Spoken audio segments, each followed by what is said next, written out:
Okay, let's jump right in. Welcome back to our deep dive. Today we're zeroing in on a specific part of the pharma market. It might sound niche, but it's pretty significant. The Iloperidone Reagent Market. That's right. And this reagent, well, it's crucial for the R&D and manufacturing of iloperidone itself, which, as you know, is mainly used for treating serious mental health conditions like schizophrenia. So looking at this market gives us a real insight An insight into what exactly? into how things are changing with mental health treatment, access, and also where the pharmaceutical money is going. Got it. And guiding us through this today is data from Cognitive Market Research. They've laid out some fascinating trends, global, regional revenue, and those all-important CGRs, the growth rates. Yeah, compound annual growth rates. Their data runs from 2021 and projects all the way out to 2033. So our mission here is, well, to unpack these numbers. We want to see what they're really telling us about where the market's headed. Exactly. Yeah. Maybe find some surprising growth areas, see how things might shift over the next, 10 years or so? Okay, so let's start big picture. Globally, what was the starting point according to the data? Right. So globally, back in 2021, the market was valued at $213.3 million. That's our baseline. $213.3 million. Yeah. Okay. And looking just a bit ahead. Cognitive market research sees solid growth. They project it hitting $300 million by 2025. Okay, steady growth. But the projection out to 2033, that's where it really picks up steam, right? It really does. By 2033, the forecast is $593.5 million. Wow. So hold on, that's nearly double the 2025 number Yeah. and almost triple the size it was in 2021. That's huge in just over a decade. It is. And what's striking globally is the suggested consistency. The overall global CAGR they project is 8.9%. 8.9%. That feels pretty healthy, doesn't it? Very healthy. It signals strong, sustained demand worldwide for this key component. Points towards more R&D, more manufacturing, probably both. Okay, so that global trend is clear, definitely upwards. But, markets aren't uniform. Where is this growth actually happening? Are there different stories regionally? Absolutely. Let's break it down. Maybe Ah, start with North America. sounds good. Major market, obviously. For sure. It started at $75.1 million back in 2021. The forecast shows $103.7 million by 2025, and then a pretty substantial $200.4 million by 2033. Okay, so significant volume. What's the regional growth rate there?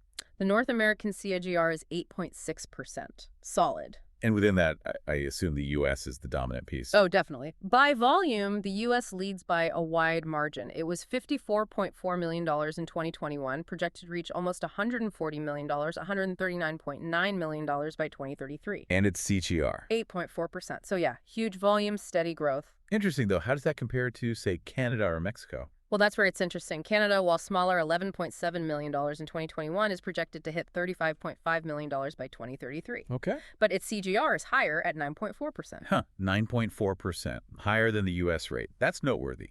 Any thoughts on why? Smaller base, maybe? That's often part of it, yeah. A smaller market can show a higher percentage growth more easily. But a higher CGR like that, 9.4%, it could also suggest, specific drivers accelerating demand there, maybe particular research efforts or production shifts. Makes sense. And Mexico? Mexico's expanding nicely, too. From $9 million in 2021, it's projected to reach $25 million by 2033. Its CGR is 8.6%, right in line with the North American average. Okay, let's hop across the Atlantic. Europe. What's the picture there? Europe also shows a strong upward trend. Started at $61 million in 2021, and it's expected to grow to $164.7 million by 2033. And the growth rate? The European regional CGR is 8.7%, very, very close to North America's 8.6%. But I remember seeing some standouts within Europe in the data. Yeah. The UK specifically. Absolutely. The UK looks like it has perhaps the highest growth potential within the region. Its CAGR is pegged at 9.5%. 9.5%. Okay, so that's taking from what, about $13.6 million in 2021? To a projected $40.6 million by 2033. That's quite an acceleration compared to the European average. Yeah, definitely faster than, say, Germany, which is projected to hit $34.8 million by 2033 from $12.3 million.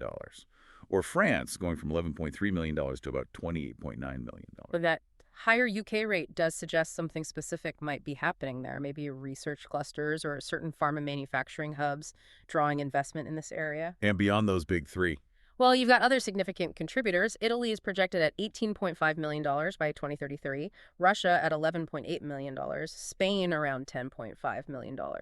And the report also mentions Luxembourg and the rest of Europe category. They also show healthy growth with KGRs around 9%. So it really does seem pretty widespread across the continent. Okay, now shifting to a region often talked about for its dynamic growth, Asia Pacific. What's the story there for Iloperidone Reagent? Ah, yes, Asia Pacific. This is where the growth narrative gets, well, particularly energetic. How so? The region's projected to climb from $50.8 million in 2021 way up to $155.4 million by 2033. Wow, okay. And its regional CAGR is 9.4%.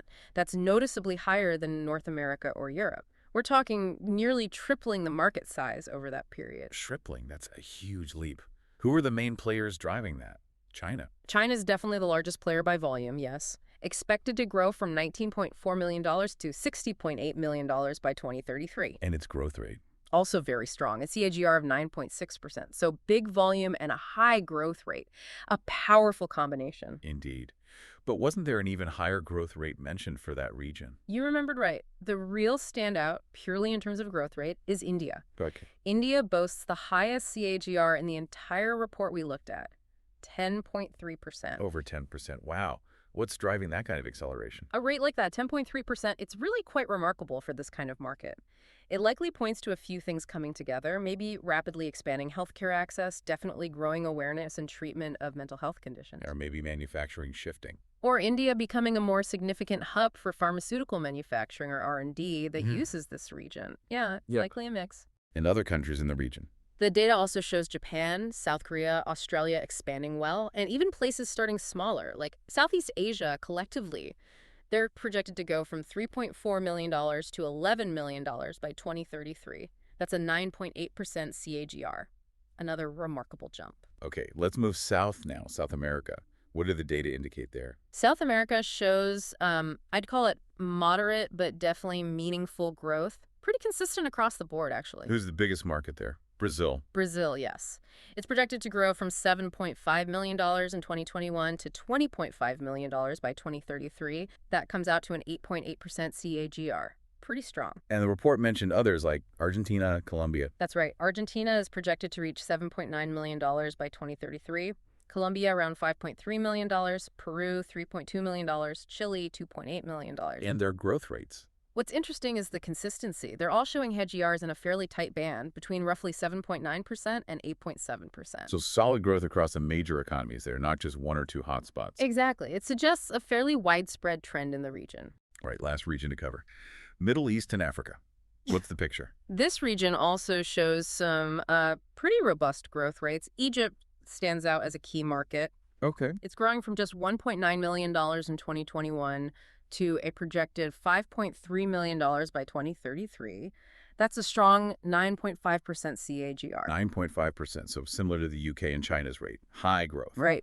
And Turkey's right there, too, expected to hit $4.1 million by 2033 with an even slightly higher CAGR of 9.6%. And the rest of the Middle East. The rest of Middle East category collectively is projected to reach $6.5 million, also with a 9.6% CAGR. So those rates, 9.5%, 9.6%, they're among the highest globally, echoing what we saw in Asia Pacific. Precisely. It points to very dynamic growth in these specific markets as well. Okay, so let's just take a step back for a second. We've gone through a lot of numbers, a lot of regions. What's the big takeaway from all this cognitive market research data? What's the overarching story here? Well, the clear story is that this market, the Iloperidone Reagent Market, it isn't just growing steadily. It seems to be really gaining momentum worldwide. Right. And while the big established markets, North America and Europe, they still hold the largest share by sheer size. The fastest growth, the real acceleration, seems to be happening elsewhere. Yeah, we saw that clearly. Regions like Asia Pacific, parts of the Middle East, specific countries like India, the UK, Turkey, Egypt, they're leading the pack in terms of CAGR. That shows where the relative growth is highest. And importantly, it's not just, one or two isolated spots. The growth seems quite well distributed. Even if the rates vary, the upward trend is pretty consistent across the globe. Especially strong in regions where you might expect expanding healthcare infrastructure and maybe increasing pharma investment. Exactly. So for anyone tracking the pharma industry, whether it's R&D trends, manufacturing logistics, or even strategic investment decisions. These figures paint a really compelling picture, don't they? They highlight where demand for components linked to treating conditions like schizophrenia is really ramping up. And, well, that brings us towards the end of this particular deep dive into the Iloperidone Reagent Market data. Yeah, it's clear from the numbers cognitive market research provided that this market is really poised for some substantial growth in the coming decade. Definitely. And considering that direct link we talked about, the link to medication for severe mental disorders, and seeing this notable growth, especially in regions maybe still developing their healthcare systems, it makes you wonder, doesn't it? What might this growth trajectory suggest to you listening about the potential for changing global access to treatment for these conditions over the next 10 years? That's a really interesting thought to leave people with, something to mull over. And just as a final note, a reminder that all the specific figures and projections we discussed today were sourced directly from the report by Cognitive Market Research. Okay, so let's dive into a corner of the pharmaceutical world. It might sound pretty specific, Hmm. but it's actually, really central to some big global health challenges. We're talking about the Iloperidone Reagent Market today. Right. And while it's definitely niche, getting a handle on it gives you a direct view into how important meds, like for schizophrenia, bipolar disorder, how they're made, tested, And how things are changing in that space. exactly how innovation is actually happening. Precisely. And all the insights we're digging into today, they come straight from a trusted source, Cognitive Market Research. So our mission really is to get a clear picture of where this market is globally. What's pushing it forward? Yeah, what's driving it, what's maybe holding it back, and the trends that are genuinely reshaping things. Think of this deep dive as sort of your quick guide to understanding the key bits that power psychiatric drug development. Great. So let's kick things off with the numbers. What kind of scale are we actually looking at here? Okay, so according to the research, the global iloperidone reagent market, it was valued around $213.3 million. That was back in 2021. So that's our starting point. Right, a baseline. And where's it headed? Because the growth forecast in this report, it looks pretty strong. It really does, yeah. The market's projected to hit $300 million pretty soon, like by 2025. Okay. But the longer view is where it gets really interesting. They're forecasting it could soar to $593.5 million by 2033. Wow. Okay, so that's nearly tripling in what, just over a decade, an 8.9% compound annual growth rate. That's pretty robust for such a specific area. It is. What are the main things driving that kind of growth? What's behind it? Well, the biggest driver, the source points this out clearly, is the increasing incidence of psychiatric disorders worldwide. We're just seeing more diagnosed cases. Things like schizophrenia, bipolar disorder. Exactly those. And this rise in cases, well, it naturally increases the demand for effective antipsychotic drugs.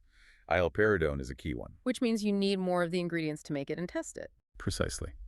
That surge fuels the demand for these specific iloperidone reagents. Yep. You absolutely need them for formulation, for quality control, for testing. Can't scale up treatment without scaling up the core components. Okay, so fundamental health need is driver number one. Got it. What's the second big push? That comes down to the constant progress in pharmaceutical R&D itself.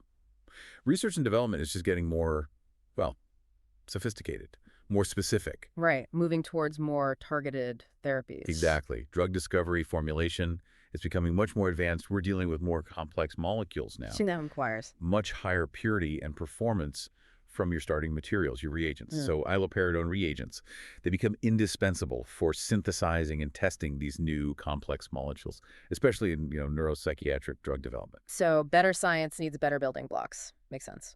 The more precise the research aims to be, the more critical these high-quality reagents become. Okay. And there was a third driver too, right? Something about broader global trends. Yes, absolutely vital. It's the growth in healthcare infrastructure, particularly in developing nations. Think Asia, Africa, Latin America. How does that connect specifically to reagents, though? Well, we're seeing much more investment in those regions. Funding for clinical trials is up. They're setting up more advanced diagnostic labs, expanding mental health programs. Ah, okay. So building capacity.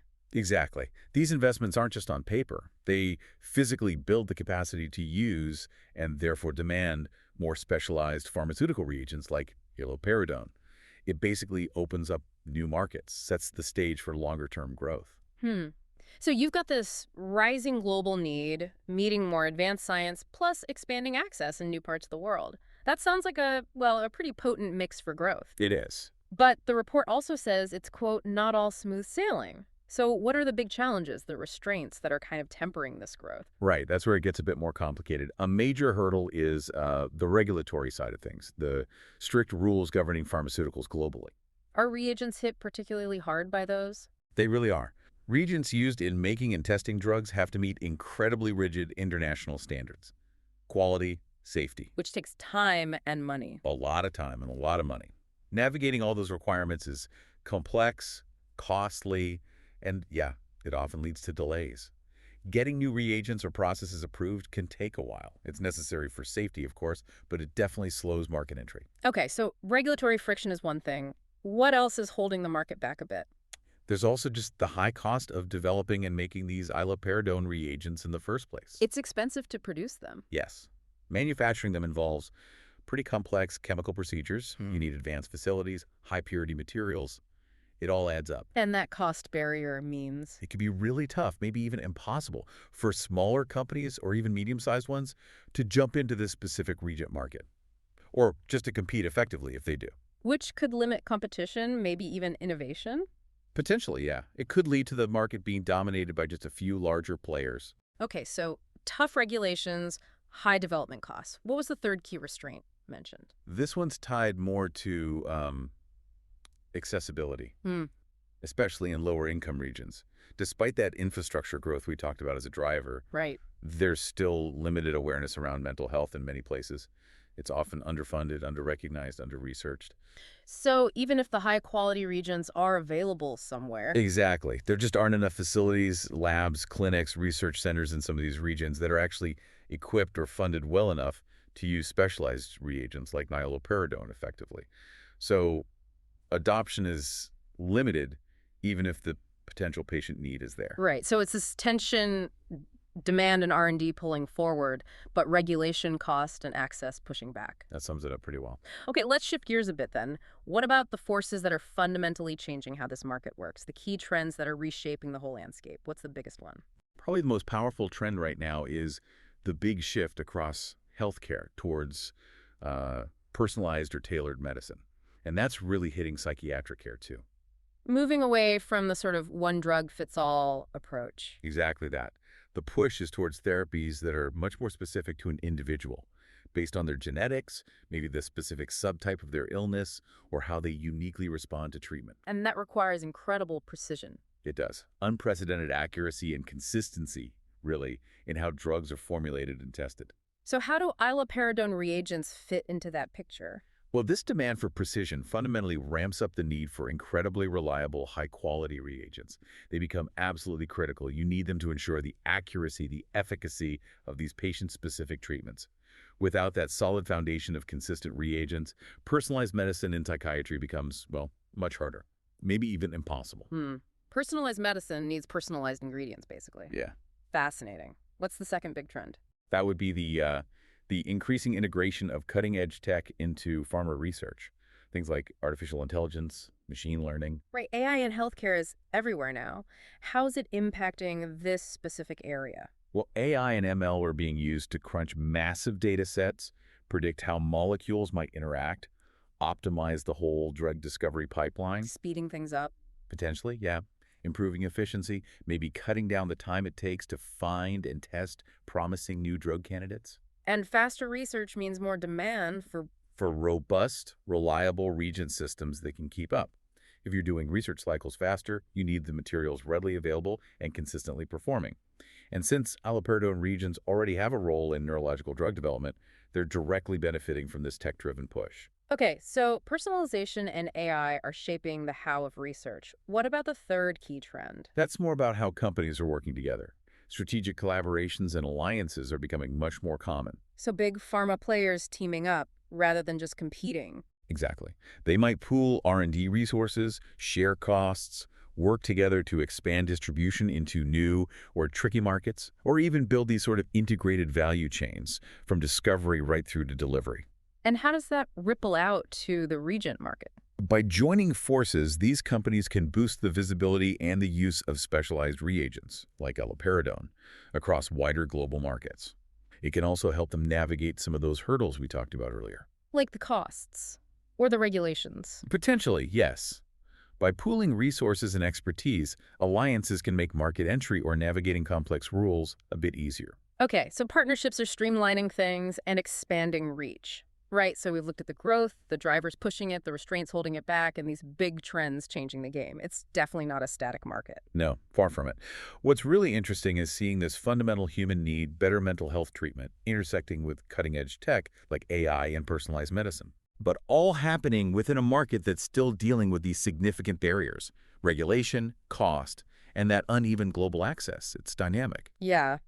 And according to cognitive market research, the outlook for allopurinol reagents is definitely bright, definitely competitive, and really tied into where psychiatric care is heading next. Absolutely. But, thinking about all those forces together, the speed of innovation, the growth in healthcare infrastructure globally, but also those stubborn issues of cost and access, it does raise a final thought, something maybe for you, the listener, to consider. How might those economic and infrastructural barriers ultimately shape who around the world actually gets to benefit from these incredible advancements in psychiatric treatment?